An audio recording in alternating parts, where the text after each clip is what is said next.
पड़ोसी मुल्क पाकिस्तान में चिन्मय कृष्णदास ब्रह्मचारी की गिरफ्तारी के बाद अंतर्राष्ट्रीय कृष्ण भावनामृत संघ यानी इस्कॉन चर्चा में है।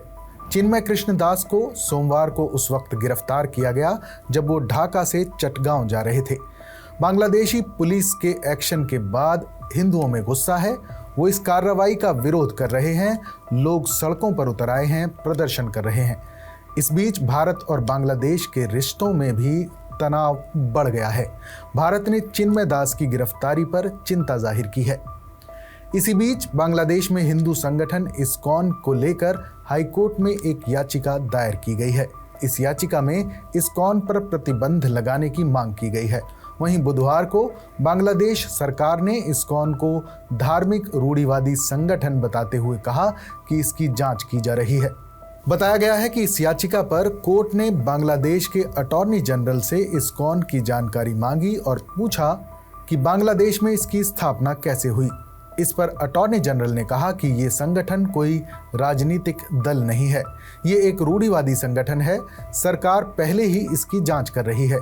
इसके बाद हाईकोर्ट ने अटॉर्नी जनरल को निर्देश दिया कि वो इस्कॉन पर सरकार का पक्ष रखें और गुरुवार सुबह तक देश में कानूनी स्थिति के बारे में अदालत को बताएं। कोर्ट ने सरकार को आदेश दिया है कि कानून व्यवस्था को और बिगड़ने से रोकें। बांग्लादेश में चिन्मय कृष्णदास को जेल भेजे जाने के बाद चटगांव में एक वकील की हत्या को लेकर भी विवाद खड़ा हो गया है। 32 साल के वकील सैफुल इस्लाम की मंगलवार को चटगांव कोर्ट परिसर में हत्या कर दी गई थी। इसके बाद से इलाके में तनाव है। बांग्लादेश की अंतरिम सरकार के मुख्य सलाहकार मोहम्मद यूनुस ने वकील की हत्या की निंदा करते हुए लोगों से शांति बनाए रखने की अपील की है। मंगलवार को भारतीय विदेश मंत्रालय ने एक बयान जारी करके कहा था कि चिन्मय कृष्णदास की गिरफ्तारी और उन्हें जमानत नहीं मिलना चिंतित करता है। चिन्मय बांग्लादेश सम्मिलित सनातन जागरण जोत के प्रवक्ता भी हैं। इस घटना के अलावा बांग्लादेश में हिंदुओं और बाकी अल्पसंख्यकों पर अतिवादियों ने कई हमले किए हैं। भारत के इस बयान के बाद बांग्लादेश के विदेश मंत्रालय ने भी फौरन जवाब दिया। बांग्लादेश ने कहा कि भारत ने उसके आंतरिक मामलों पर टिप्पणी की है। इस तरह के बेबुनियाद बयान न सिर्फ तथ्यों को गलत तरीके से पेश करते हैं, बल्कि ये दोस्ती की भावना और दो पड़ोसी देशों की समझ के भी खिलाफ है।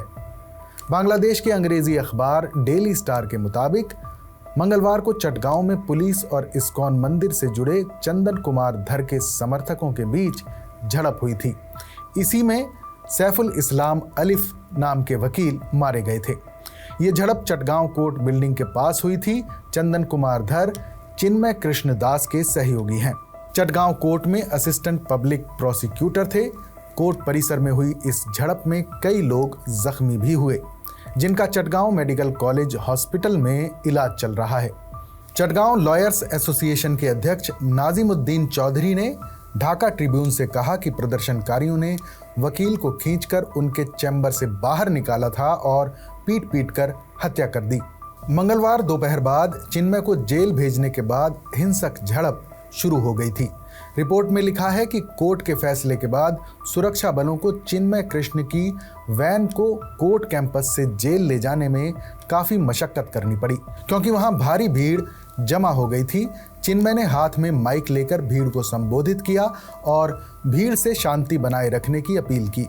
दोपहर बाद करीब 2:45 बजे सुरक्षा बलों ने भीड़ को तितर बितर करने के लिए आंसू गैस के गोले दागे। इसके बाद पुलिस वैन से चिन्मय को जेल में शिफ्ट किया गया।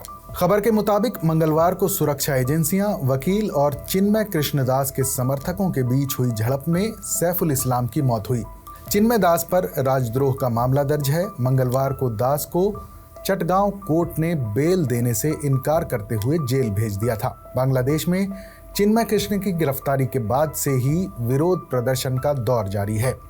इस्कॉन ने बांग्लादेश के कई इलाकों में हिंदुओं पर हो रहे हमलों पर भी चिंता जताई है।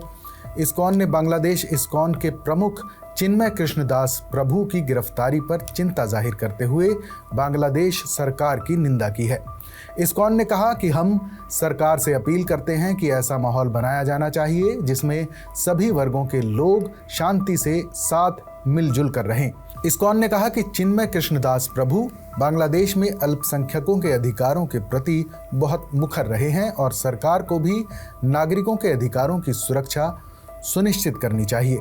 इस्कॉन ने सरकार के सामने कुछ मांगे रखी हैं, जिसमें इस्कॉन ने सनातन धर्म के लोगों पर हमले के दोषियों पर कार्रवाई, चिन्मय कृष्णदास और बाकी सनातनियों के अधिकारों की सुरक्षा, देश में शांति और सद्भाव स्थापित करने के लिए फौरन कदम उठाने की मांग की है।